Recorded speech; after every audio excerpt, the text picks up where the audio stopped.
जय हिंद मेरे प्यारे साथियों। आशा करता हूँ आप सभी बहुत बढ़िया होंगे। तो NISC एग्जीक्यूटिव असिस्टेंट वाली जो सीरीज चल रही थी अपनी, उसमें ये यूनिट 3 का पार्ट 33 है, रैंकाइन साइकिल। तो चलिए शुरू करते हैं। Solar thermal electricity generation using Rankine cycle often called a steam engine या स्टीम टरबाइन सिस्टम। इससे पहले डिश सिस्टम था, पैराबोलिक डिश साइकिल, जिसमें स्टिर्लिंग से इंजन का इस्तेमाल होता था। स्टिर्लिंग इंजन, ठीक है। उसमें वो क्या था भैया, एक्सटर्नल कंबशन इंजन था। ये क्या है, इसमें इसे स्टीम इंजन या स्टीम टरबाइन सिस्टम भी कहेंगे। रैंकाइन साइकिल को is the most common method used in concentrated solar power plant. It mirrors the process used in coal या nuclear plant but replaces fossil fuel with concentrated sunlight as the primary heat source। मतलब क्या है, concentrated solar power plant में Rankine cycle इस्तेमाल होएगी। ये क्या है, जैसे कोल थर्मल पावर प्लांट हो रहे हैं या न्यूक्लियर वाले, ये उसी का ही एक मिरर रूप है। अंतर क्या है, कोल के अंदर तो कोयले का इस्तेमाल होता है हीट के लिए, न्यूक्लियर में न्यूक्लियर मटेरियल का इस्तेमाल होगा, यूरेनियम या थ्योरियम का, ठीक है। इसके अंदर क्या है, इसके अंदर गर्मी पैदा करने के लिए सनलाइट का इस्तेमाल कर रहे हैं, ठीक है, हीट सोर्स के रूप में। द कोर कंपोनेंट्स की बात करें तो system operate as a close loop thermodynamic cycle consist 4 primary stages. तो पहला भैया सोलर कॉन्सेंट्रेटर होएगा, इसमें वही कलेक्ट करेगा सोलर लाइट को, फोकस करेगा एक हीट पर to heat a fluid. Turbine होएगा, फिर वो high pressure steam expanders to spin the blades. जो सोलर कॉन्सेंट्रेटर हो रहा है वो सनलाइट को फोकस करेगा, कलेक्ट करेगा, फिर उसे फोकस कर देगा फ्लूइड को हीट करने के लिए। तो मतलब हीट एडिशन हो गया, प्रोसेस हीट को ऐड करना। दूसरा टरबाइन जो हुआ है उसमें हाई प्रेशर की जो स्टीम है वो उसके ब्लेड से टकराएगी, तो उसमें वर्क आउटपुट चाहिए हमें। कंडेंसर जो होएगा वो कूल करेगा लो प्रेशर स्टीम को और वो लिक्विड में वाटर में कन्वर्ट कर देगा, हीट रिजेक्शन कर दिया।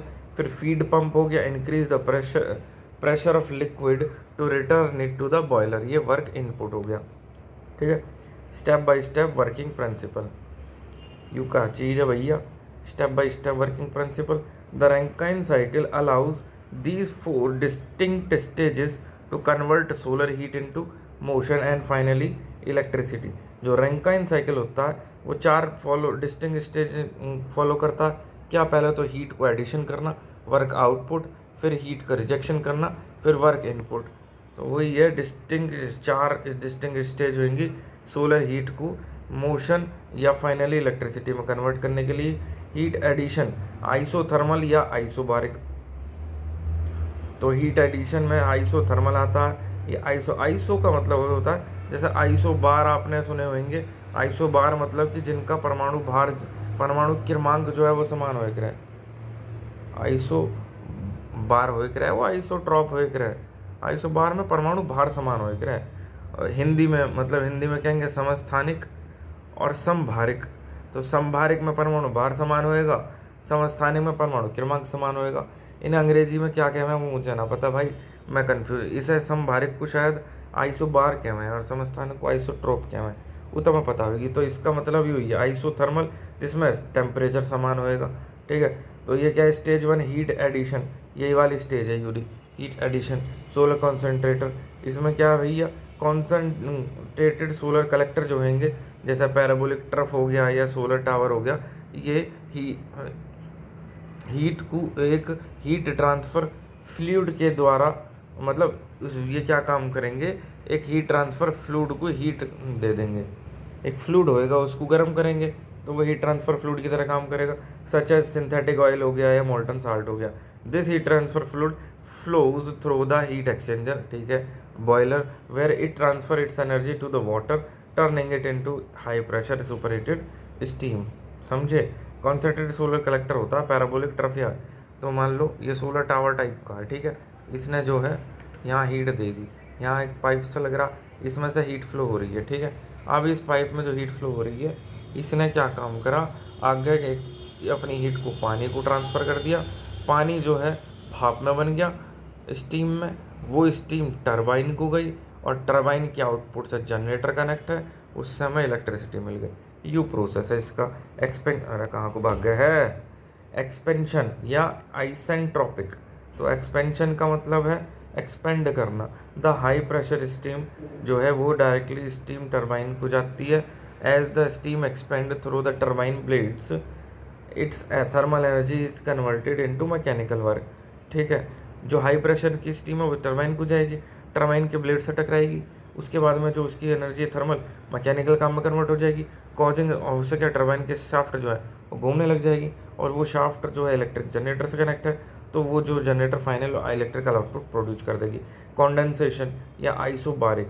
तो कॉन्डेंसेशन की बात करें, after exciting the turbine the steam is at much lower pressure and temperature।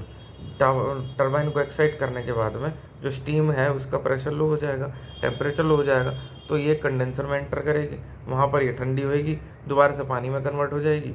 ठीक है, until it converts to liquid state, पानी में कन्वर्ट ना हो जाए। कंप्रेशन या आइसेंट्रोपिक, ये क्या है भैया, लिक्विड वाटर जो है वो पंप बैक हो जाता है वापस से हाई प्रेशर साइड में, पंप बैक हो जाएगा to feed pump because liquid is nearly incompressible. This require relatively little energy compared to the power generated by the turbine. The pressurized water re-enters the solar boiler to repeat the cycle. Types of solar collector used। जो solar collector के types, जो solar collector हैं उनके कौन कौन से तरह के सोलर कलेक्टर यूज हो रहे हैं।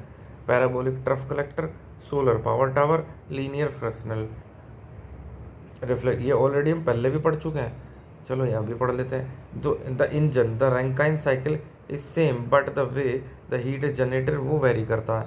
ठीक है, रैंकाइन साइकिल जो इंजन है वो तो सेम रहेगा, लेकिन हीट जो जनरेट हो रही है उस हीट जनरेट होने का तरीका जो है वो वेरी करेगा।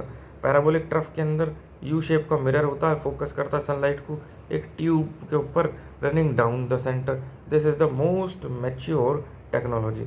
सोलर पावर टावर एक फील्ड है मिरर का, हेलियोस्टेट का, ट्रैक्स द सन, जो कि सूरज को ट्रैक करेगा और लाइट को फोकस करेगा सिंगल रिसीवर पर at the top of the tower. Solar power tower में टावर के टॉप पर एक रिसीवर लगा हुआ है, हेलियोस्टेट की मदद से सारी लाइट को उस टावर के टॉप पर फोकस कर देगा रिसीवर पे। इसकी वजह से क्या होगा, this achieves much higher temperature, बहुत ज़्यादा हाई टेम्परेचर 500 डिग्री सेल्सियस या उससे भी ज़्यादा आ जाएगा, और उसकी वजह से इसकी एफिशिएंसी बहुत अच्छी हो जाएगा। लीनियर फ्रेस्नेल में क्या है भैया, सिमिलर टू ट्रफ, ये जो पैराबोलिक ट्रफ है ना इसकी तरह है। पैराबोलिक ट्रफ के अंदर तो मिरर यूज हो रहे हैं यू शेप के, सोलर पावर टावर के अंदर हेलियोस्टेट यूज हो रहे हैं। लीनियर फ्रेस्नेल जो है ये ट्रफ की तरह ही है, लेकिन इसमें फ्लैट मिरर इस्तेमाल होंगे। ट्रफ में तो यू शेप के हैं, इसमें फ्लैट मिरर है। Strips to focus light on to a overhead receiver. अगली भैया the organic Rankine cycle ORC, यू क्या कह रहा है, organic Rankine cycle ORC in smaller solar installations और where the available heat is at a lower temperature 300 degree Celsius से कम, एक ऑर्गेनिक रैंकाइन साइकिल इस्तेमाल करी जाती है। क्या है भैया ऑर्गेनिक रैंकाइन साइकिल, जहाँ पर जो छोटे वाले सोलर इंस्टॉलेशन है या 300 डिग्री सेल्सियस से कम का टेम्परेचर चाहिए, वहाँ ऑर्गेनिक सोलर रैंकाइन साइकिल इस्तेमाल कर लो। डिफरेंस क्या है, instead of water steam it uses organic fluid, पानी और स्टीम की जगह ये ऑर्गेनिक फ्लूइड जैसे कि रेफ्रिजरेंट या हाइड्रोकार्बन इनका इस्तेमाल करेगा with a lower boiling point, come boiling point पर। ठीक है, पानी का इस्तेमाल नहीं करेगा। बेनिफिट का allows for electricity generation from lower grade solar heat that would not be hot enough to create high pressure water steam efficiently. ठीक है, आगे देखो एफिशिएंसी एंड थर्मल स्टोरेज। ठीक है, ये हमारा रैंकाइन साइकिल चल दिया। One of the greatest advantage Rankine engine को यूज करने का with solar thermal is the ability to include thermal energy storage, जो कि हमारे ऊपर स्टिरलिंग साइकिल पढ़ा था उसमें एनर्जी स्टोरेज नहीं था, इसके अंदर रैंकाइन साइकिल के अंदर एनर्जी स्टोरेज है। ठीक है, how it works, excess heat thermal energy storage है, इलेक्ट्रिकल एनर्जी स्टोरेज नहीं कह रहा है ये कह रही है थर्मल एनर्जी स्टोरेज। जो एक्सेस हीट है वो कैप्चर्ड होती है डे के टाइम पे, स्टोर होती है बहुत बड़े टैंकों में, मोल्टन साल्ट के टैंक होंगे उसमें स्टोर हो जाएगी एक्सेस हीट। रिजल्ट क्या है, जब सन नहीं होगा, सूरज नहीं होगा, हॉट सॉल्ट जो है वो continue to boil the water for Rankine engine. जब सूरज नहीं है तो जो गर्म सॉल्टी वाटर है या गर्म नमक है, वो पानी को लगातार उबालता रहेगा रैंकाइन इंजन के लिए, allowing the plant to generate electricity 24x7 unlike standard solar PV cell, मतलब सोलर पीवी पैनल। ठीक है, फिर उससे क्या होगा कि भाई चौबीसों घंटे हम बिजली जो है बना सकें। The overall thermal efficiency of a modern solar Rankine cycle system typically ranges from 30% से 40%। जो ओवरऑल थर्मल एफिशिएंसी है मॉडर्न सोलर रैंकाइन सिस्टम की, वो लगभग 30 से 40% होती है। डिपेंड करती है peak temperature achieved by the solar concentrators. आगे कह रही है दिस कलेक्शन ऑफ, बस ख़त्म, इसके आगे क्वेश्चन आंसर आ गए। तो ये तो एमसी के बारे में बता रखा है। ठीक है, तो चलिए इससे आगे क्या यार अगली वीडियो में करवाऊँगा। 12 बज गए, सुबह ड्यूटी पे भी जाना। तो धन्यवाद, जय हिंद।